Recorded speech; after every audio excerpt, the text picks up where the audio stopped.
trago artisticamente, esteticamente, esse corpo que é um desvio? Qual é a estética que ele propõe no meu trabalho?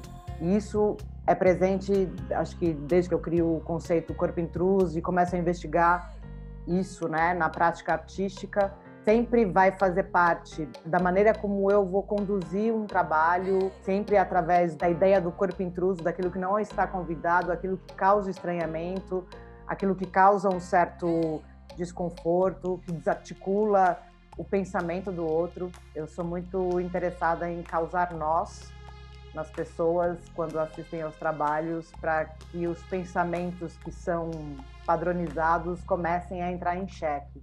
E também na curadoria, né? Na curadoria, quando eu estava com a casa de Zuleika aberta, sempre me interessei pelo experimento, mais do que o produto pronto, aquilo que está já finalizado. Aquilo que é investigação em processo sempre me interessa muito mais, porque ele mostra caminhos que são diferentes, que não são aqueles que estão estanques, né? A pessoa descobre uma fórmula e ela vai lá e executa sempre aquela mesma fórmula.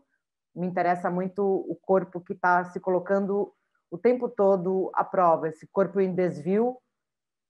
Segundo alguns, para mim, são corpos que obedecem o seu próprio fluxo por serem o que são, mas que, diante da padronização que a gente tem em sociedade, eles são corpos desviantes. Sempre me interessa pensar aquilo que não está no holofote, aquilo que não está no mainstream, aquilo que não está ainda sendo colocado como uma questão.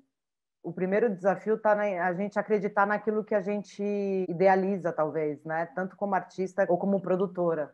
Conseguir enxergar que o que você pensa talvez não seja recebido por uma grande massa, e talvez não seja o caso mesmo de ser uma grande massa, mas que ele vai ser percebido por alguns poucos no começo e que com o tempo isso vai ganhando mais espaço.